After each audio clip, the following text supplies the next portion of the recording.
Bab 2501. Masa lalu, masa depan.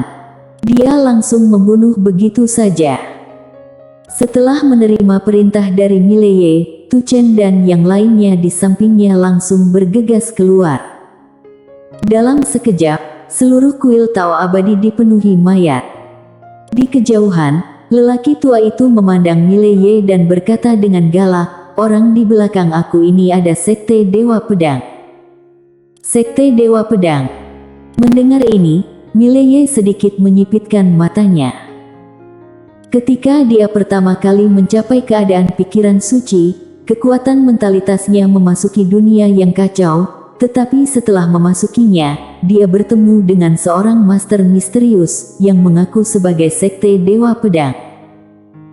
Melihat ekspresi Mileye, lelaki tua itu berkata dengan galak, "Sepertinya kamu pernah mendengar tentang Sekte Dewa Pedang." Mileye tersenyum sedikit, "Lalu apa?" Pria tua itu menatap Mileye, "Kami dari Sekte Dewa Pedang." Mileye tersenyum dan berkata, "Hanya itu." Pria tua itu menatap Mileye, "Berani-beraninya kamu mengabaikan Sekte Dewa Pedang." Mileye merentangkan telapak tangannya dan pedang biru gaib di tangannya tiba-tiba terbang keluar.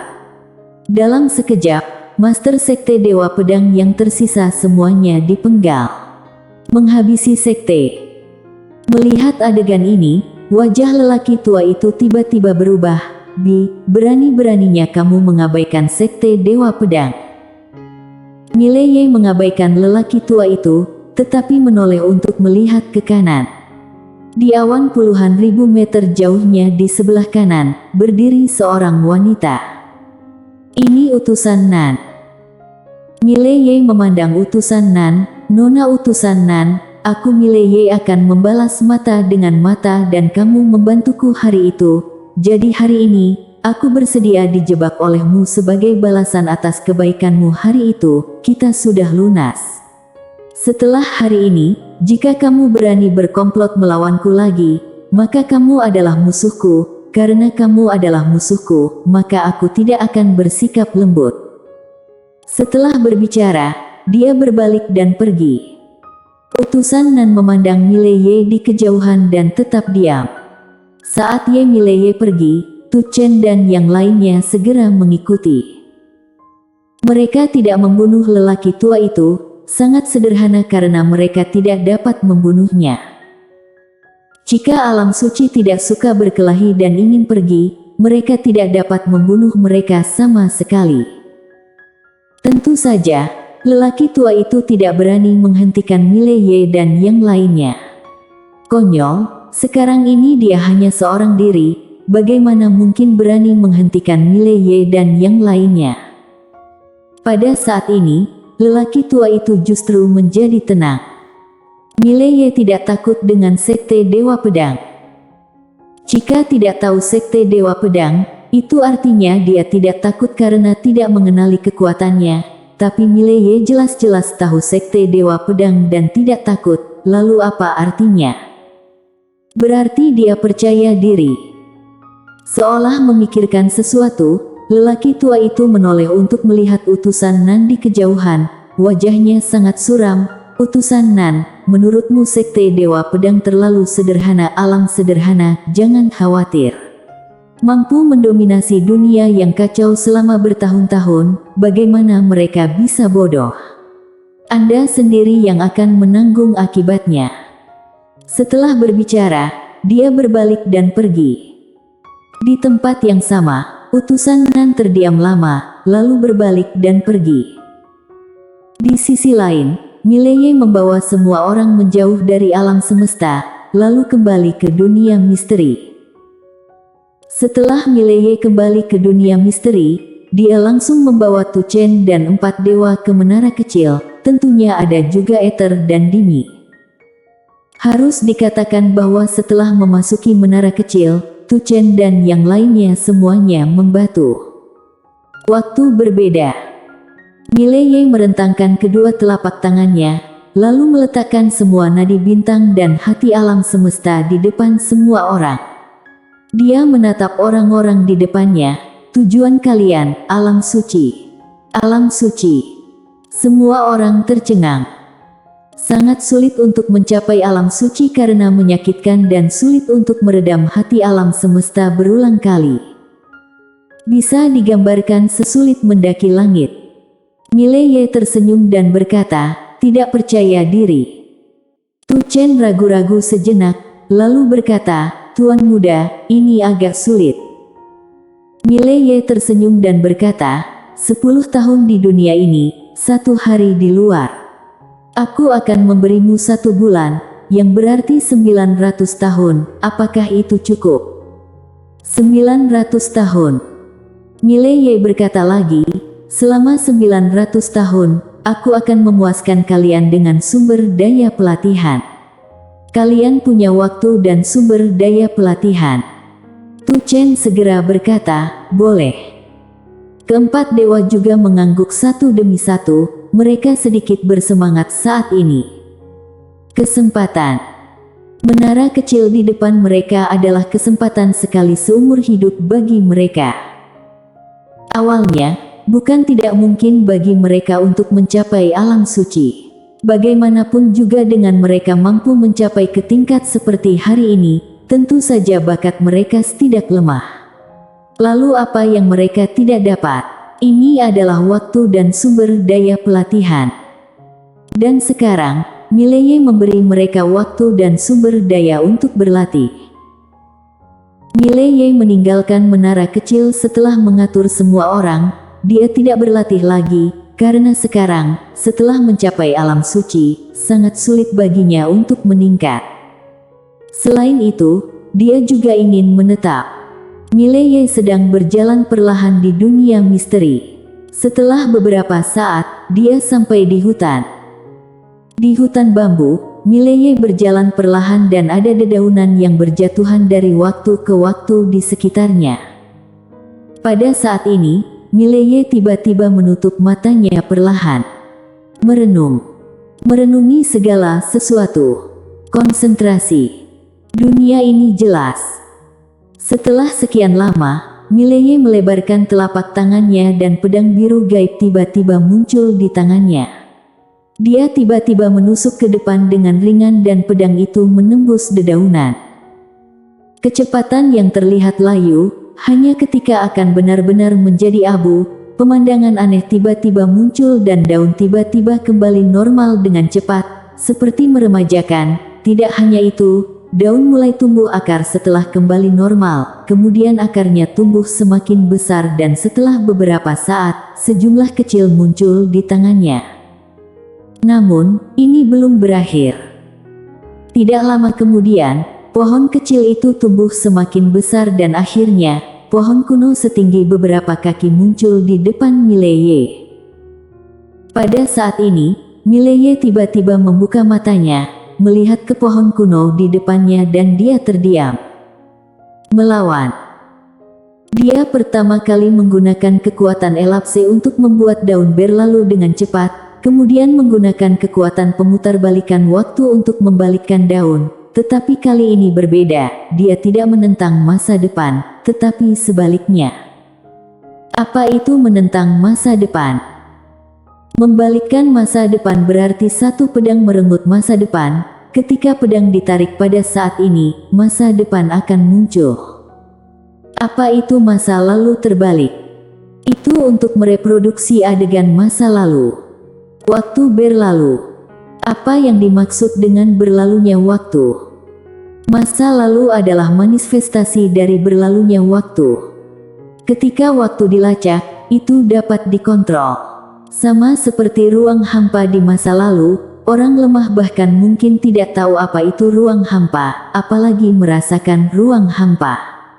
Namun, orang dengan kekuatan yang kuat tidak hanya dapat mengobrak-abrik ruang hampa sesuka hati, tetapi juga melakukan lompatan ruang hampa. Masalah apapun dengan jejak dapat dimanipulasi, termasuk waktu. Beberapa master sebelumnya dapat membalikkan waktu, tetapi sangat singkat, misalnya, membuat waktu kamu sendiri sedikit lebih lambat dari waktu lawan. Jenis ini sebenarnya sangat hebat, Tapi ketika kekuatannya meningkat, dia menemukan bahwa efek semacam ini tidak lagi menjadi ancaman besar bagi beberapa master yang kuat, karena jika kamu dapat membalikkan waktu sesingkat itu, lawan juga bisa. Dan kebalikannya tadi benar-benar berbeda dari master lain. Apa sumber energi daun? Tentu saja pohon. Tebasan masa depan, kenapa tidak bisa menebas masa lalu? Ditebas. Memikirkan hal ini, Mileye tiba-tiba mulai menggunakan tangan kanannya secara perlahan. Bagaimana cara menebasnya? Menebas masa lalu lawan dengan satu pedang. Sekilas, sepertinya sangat misterius. Jika masa lalu seseorang terputus, apakah masa kini orang ini masih ada? Mileye terdiam. Dia menemukan bahwa kepalanya tiba-tiba sedikit sakit. Setelah beberapa saat, Mileye tiba-tiba melihat ke pohon kuno di depannya dan saat berikutnya, matanya perlahan tertutup, ruang waktu di depannya adalah langsung terdistorsi untuk waktu yang lama. Setelah itu, Mileye menjadi ilusi, kemudian ruang waktu tempat dia berada mulai berubah, seperti gelombang air beriak. Setelah beberapa napas, Mileye kembali ke 1/4 jam yang lalu. Di balik paksa, dan di depannya saat ini, pohon kuno itu hanyalah daun. Mileye menebas dengan satu pedang. Daun itu langsung dimusnahkan. Saat berikutnya, pupil Mileye tiba-tiba mengecil dan dia menemukan bahwa tubuh dan jiwanya menghilang sedikit demi sedikit. Mileye merasa ngeri. Apa yang terjadi? Mileye tidak punya waktu untuk memikirkannya. Dia buru-buru kembali ke masa sekarang dengan pedang biru gaib. Ketika kembali ke masa sekarang, Mileye menemukan bahwa tubuh dan jiwanya menjadi ilusi. Tidak hanya itu, dia juga menemukan bahwa dia tidak berada di ruang waktu ini sekarang. Apakah dirinya masih tidak kembali dari masa lalu? Mileye terkejut, apa yang terjadi? Saat ini, menara kecil tiba-tiba menyeringai. Majikan muda, siapa suruh kamu mengacaukan waktu, sekarang kamu sendiri yang kebingungan. Mileye berkata dengan suara yang dalam, menara kecil, apakah kamu tahu apa yang terjadi denganku sekarang? Menara kecil berkata, aku tidak tahu. Mileye. Pada saat ini, wajah Mileye tiba-tiba berubah, karena dia menemukan bahwa tubuh dan jiwanya sepertinya menghilang.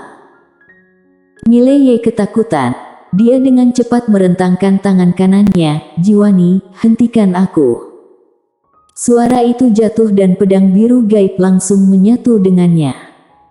Ketika pedang biru gaib bergabung dengannya, Mileye menemukan bahwa tubuh dan jiwanya yang tampaknya menghilang mulai perlahan kembali normal. Melihat adegan ini, Mileye langsung merasa lega. Tetapi dia menemukan ada sesuatu yang salah di dunia di sekitarnya. Dia belum berada di ruang waktu yang awal. Artinya, dia sama sekali belum kembali ke periode waktu sebelum dia kembali ke masa depan dan sekarang dia masih dalam tahap ruang waktu yang aneh. Masa depan atau masa lalu? Mileye sangat bingung. Dia merasa dia mencelakai dirinya sendiri. Apa yang terjadi? Pada saat ini, Mileye tiba-tiba merentangkan telapak tangannya dan menara kecil muncul di tangannya, di mana menara ilusi juga menjadi ilusi. Persetan. Menara kecil tiba-tiba melompat, sial. Mustahil. Aku ini adalah menara kecil nomor 1 di dunia puluhan ribu surgawi, bagaimana mungkin bisa hilang? Mileye melihat menara kecil di depannya. Menara kecil benar-benar menghilang dengan kecepatan yang sangat mengerikan. Itu bukan perjalanan waktu dan dia tidak tahu apa itu. Namun, dia dengan hati-hati menemukan bahwa meskipun menara kecil menghilang, tanduk Yana tidak menghilang, tetapi tanduk Yana juga mengalami perubahan, seolah-olah memudar. Apa yang telah terjadi? Mileye kebingungan. Saat ini, menara kecil tiba-tiba bergetar, majikan muda, bawa aku kembali. Mileye berkata dengan datar, bukankah kamu mengatakan bahwa kamu adalah menara pertama dunia puluhan ribu surgawi? Jangan takut. Menara kecil panik, majikan muda, jika kamu tidak memasukkan aku, Tu Chen dan lainnya yang ada di menara akan mati. Mendengar ini, Mileye dengan cepat memasukkan menara kecil ke dalam tubuhnya. Saat ini, Jiwani tiba-tiba gemetar, majikan muda, aku juga menghilang. Pupil mata Mileye tiba-tiba mengecil dan dia menemukan bahwa pedang biru gaib juga menghilang. Mileye tampak pucat. Oh sial, dirinya kelewatan. Pada saat ini, pedang yang datang entah dari mana tiba-tiba jatuh di depan Mileye dan saat berikutnya, ruang waktu di sekitar Mileye bergetar hebat. Pedang penerapan Taoisme. Pedang penerapan Taoisme dibelai dengan tiba-tiba dan ringan. Mileye tiba-tiba mendengar suara seolah-olah ada sesuatu yang terkoyak. Pada saat ini, suara yang sangat menakutkan tiba-tiba datang dari segala penjuru. Siapa yang berani merobek penghalang waktu dan melawan waktu? Apakah kamu sudah bosan hidup? Sialan, ternyata itu adalah bos Destiny yang merupakan pemimpin dari waktu. Aku bersujud padamu. Suara benturan kepala bergema di langit alam semesta. Bersambung.